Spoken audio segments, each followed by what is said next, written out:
জুলাই শহীদের গেজেট নিয়ে আমাদের আরও একটি চাঞ্চল্যকর পর্ব, যা নর্থ ইস্ট নিউজে উঠে এসেছে এনায়েত কবিরের নিবন্ধে। জুলাই শহীদ গেজেটে ডাকাত ও অগ্নিসংযোগকারীদের নাম। এনায়েত কবিরের তদন্তে তোলপাড়। নাটোর, লালমনিরহাট ও ঠাকুরগাঁয়ে খালি বাড়িতে আগুন দিয়ে মরা লুটেরা এখন সরকারি শহীদ। সাবেক আইসিটি প্রসিকিউটর তাজুল ইসলামের ভুয়া বিজয় মিছিলের হামলা, ন্যারেটিভ ভেঙে এবং নির্দোষের বিরুদ্ধে সাজানো হত্যা মামলা নিয়ে বিস্ফোরক ও অনুসন্ধানী বিশ্লেষণ আজকে।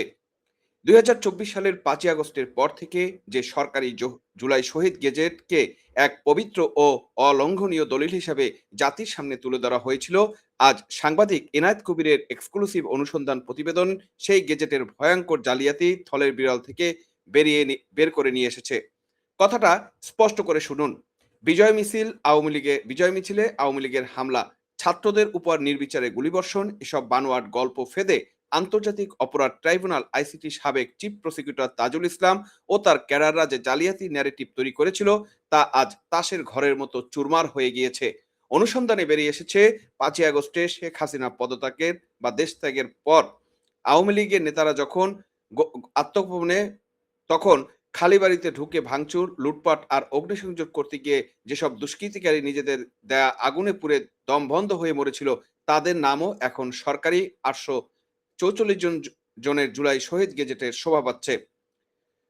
নাটোর, লালমনিরহাট, ঠাকুরগাঁয়ে নিজেরা বাড়ি জ্বালিয়ে ছাই করে হয়ে যাওয়া ১৫ জন চিহ্নিত দুষ্কৃতিকারীকে শহীদ উপাধি দেওয়া হয়েছে।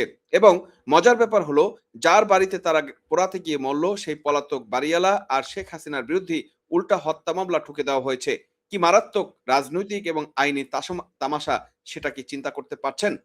আজ আমরা এই ভিডিওতে নাটোরের সদর, লালমনিরহাট এবং ঠাকুরগাঁয়ের প্রতিটি গেজেটের নম্বর এবং এফআইআর এর তথ্য ধরে এই ভিডিওতে বা এই গেজেটের স্ক্যামের মুখোশ উন্মোচন করব। পুরো ভিডিওটি শেষ পর্যন্ত দেখুন।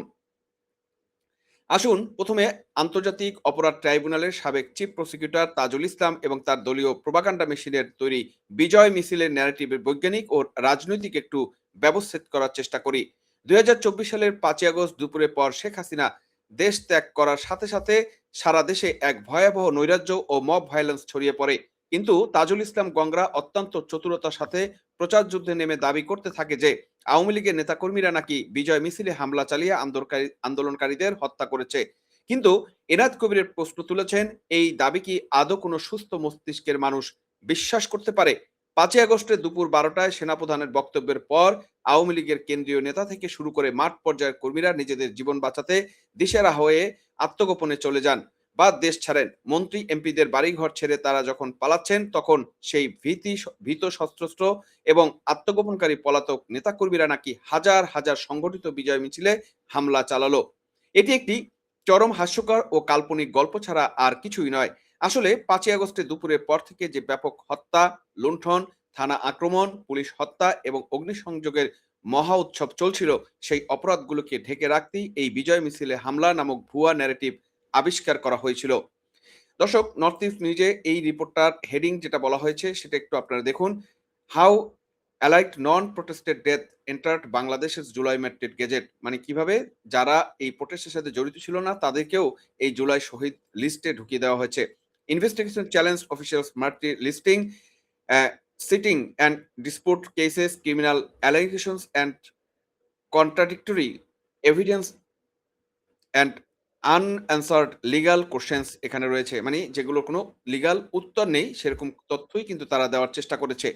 বন্ধুরা, আমি এই তথ্যের ভিত্তিতে আপনাদের বিশ্লেষণগুলো বিস্তারিত বলার চেষ্টা করছি। আসুন এবার প্রমাণে আসি। নাটোর ২ আসনের সাবেক এমপি শফিকুল ইসলাম শিমুলের বাড়ি জান্নাতের প্যালেসে কি ঘটেছিল একটু দেখুন। ৫ই আগস্টে শেখ হাসিনার পদত্যাগের পর শিমুল ও তার পরিবার আগেই বাড়ি ছেড়ে পালিয়ে যান।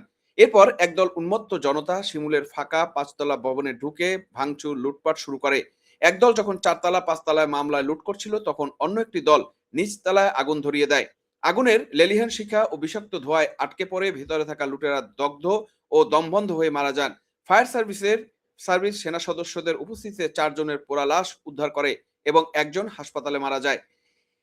এখন শুনুন চরম সত্যটি। এই লুটপাট ও অগ্নিসংযোগে অংশ নিয়ে নিজেদের আগুনে পুড়ে মরা ৫ জনকে সরকারি জুলাই শহীদ গেজেটে অন্তর্ভুক্ত করা হয়েছে। তাদের সরকারি গেজেট নম্বরগুলো একটু মিলিয়ে নিন। গেজেট নম্বর 288 শাওন খান সিয়াম, গেজেট নম্বর 289 মিকদাত হোসেন খান আকিব এবং গেজেট নম্বর 290 শফিকুল ইসলাম মোহন, গেজেট নং 251 ইয়াসিন আলী, গেজেট নং 292 মেহেদি হাসান রবিন। চিন্তা করুন, আপনারা দেখুন দর্শক, আন্দোলন শেষ, সরকার পতন হয়ে গিয়েছে, খালি বাড়িতে লুটপাট করতে গিয়ে নিজেদের আগুনে নিজেরাই পুড়ে মারা যাওয়া ব্যক্তিদের বানানো হয়েছে রাষ্ট্রীয় শহীদ। আর তামাশা কিন্তু এখানেই শেষ নয়।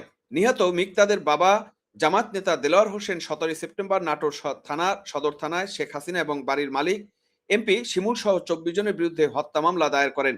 যে বাড়িওয়ালা নিজের জীবন বাঁচাতে আগেই পালিয়েছেন, তার খালি বাড়িতে আগুন দিয়ে নিজেরা মরে উল্টো বাড়িওয়ালার নামই হত্যা মামলা। একই বলে ভূতের মুখে রাম নাম। নাটোরের গল্প তো শুনলেন, এবার লালমনিরহাট ও ঠাকুরগাঁয়ের নাটকটি একটু দেখুন। স্ক্রিপ্টটা হুবাহু একই। লালমনিরহাটে জেলা আওয়ামী লীগের যুগ্ম সাধারণ সম্পাদক সাখাওয়াত হোসেন সুমন খানের খালি বাড়িতে 5ই আগস্টের বিকালে ভাঙচুর ও লুটপাট চালানো হয়।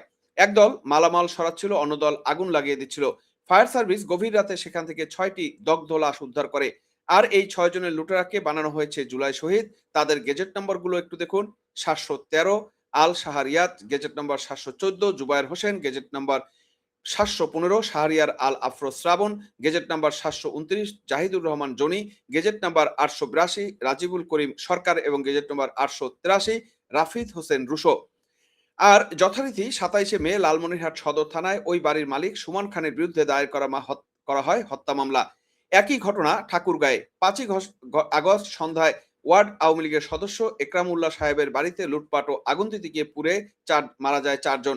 Shahan Parvez, gazette number 802, Rakibul Islam, gazette number 803, Raihanul Hasan, gazette number 804 এবং আল মামুন, গেজেট নম্বর 807 সবাইকে গেজেটভুক্ত শহীদ বানানো হয়েছে।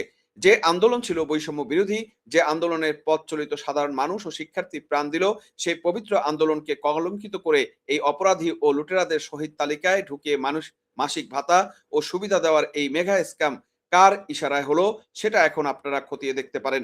বন্ধুরা, এই তদন্তের পর এখন প্রশ্ন দাঁড়াচ্ছে, জাতিসংঘের মানবাধিকার সংস্থাকে দিয়ে যে 1400 জনের মৃত্যুর একপেশে তদন্ত করা হয়েছিল, তার ভিত্তি কি?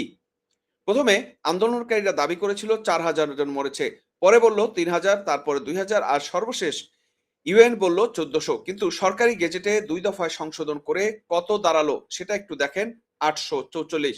আর এই 844 জনের তালিকা থেকে যদি মোটরসাইকেল দুর্ঘটনা, হার্ট অ্যাটাক, হিট স্ট্রোক, জেলে সংঘর্ষ, জমিজমা বিরোধ, নাটোর, লালমনিরহাট, ঠাকুরগাঁয়ের মতো জায়গায় চুরি, লুটপাট, অগ্নিসংযোগ করতে গিয়ে মারা যাওয়া অপরাধীদের নাম বাদ দেওয়া হয়, তবে আসল সংখ্যা কোথায় গিয়ে ঠেকবে একবার আপনারা চিন্তা করতে পারেন। আইসিটির সাবেক প্রসিকিউটর তাজুল ইসলাম এই তদন্ত চক্রান্তের সাথে জড়িত। নিজেদের রাজনৈতিক লাভ আর শেখ হাসিনাকে আন্তর্জাতিক ফাঁসি দেওয়ার এজেন্ডা বাস্তবায়ন করতে গিয়ে আস্ত একটা দেশের সরকারি রেকর্ডকে জালিয়াতির আতুরঘর বানিয়ে ফেলেছে। দর্শক, আপনারা দেখলেন এবং বুঝলেন যে এই জুলাই তদন্ত বা জুলাই শহীদের এই যে গেজেট, সেটা কত ভয়ঙ্কর ভাবে এই জায়গাতে নিয়ে এসেছে। মানে 800, আমি যে রেকর্ডটা বলেছি 844 নয়, 834 জনের মধ্যেই কিন্তু এই অবস্থা দাঁড়িয়েছে যে তাদেরকে, মানে যারা ব্যক্তিগতভাবে, মানে ওই সময়টাতে হাসপাতালে বা যারা মারা গিয়েছেন যে কোনো রোগ শোক যে কোনো তাদেরকে এই জুলাই শহীদে ঢুকিয়ে দিয়ে এই সংখ্যাটাকে তারা বাড়ানোর চেষ্টা করেছে। আমরা তীব্র ভাষায় এই ভুয়া 834 জনের গেজেট বাতিল করে একটি সম্পূর্ণ নিরপেক্ষ বিচারিক ফরেন্সিক কমিশন গঠনের দাবি জানাচ্ছি।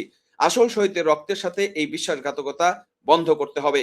দর্শক, আপনারা কি মনে করছেন, খালি বাড়িতে আগুন দিয়ে মরা অপরাধীদের জুলাই শহীদ বানিয়ে নির্দোষের নামে হত্যা মামলা দেওয়ার এই ভয়ঙ্কর স্ক্যামের হোতাদের কি আইনের আওতায় আনা উচিত নয়? উল্টো চোর কোতোয়ালকে ডাঁটে, ঘটনাটা কিন্তু এরকম হয়েছে। মানে চুরি করেছে, আবার বড় গলা করে কথাও বলছে, এবং তারা আবার যাদের ঘরে চুরি করেছে তাদের বিরুদ্ধেই মামলা করেছে। আপনাদের করা এবং অকথ্য মতামত অবশ্যই আমাদের কমেন্ট বক্সে জানাবেন। ভিডিওটি শেয়ার করে সত্যের সাথে, আলোর সাথে সবার কাছে পৌঁছে দিন। চ্যানেলটি সাবস্ক্রাইব করতে একদম ভুলবেন না। সচেতন থাকুন, সত্যের পাশে থাকুন। দেখা হবে পরবর্তী ভিডিওতে। বিদায় নিচ্ছি, তবে বিদায় নেওয়ার আগে আপনাদের কাছে আবার বলতে চাচ্ছি, আপনারা জুলাই জঙ্গি হামলা দেখেছেন, সুতরাং আপনার ঘরে এবং যেভাবে বলৎকার এবং নারী নির্যাতন, শিশুদের উপরে অত্যাচার চলছে, সেই ক্ষেত্রে আপনার ঘরে যদি শিশু সন্তান থাকে, বিশেষ করে মেয়ে শিশু সন্তান এবং টিনেজার থাকে, ঘরে মুরব্বীরা থাকে, তাদেরকে বিএনপি, জামাত, এনসিপি জঙ্গিদের হাত থেকে নিরাপদে রাখুন এবং সাবধানে রাখুন। ধন্যবাদ সবাইকে।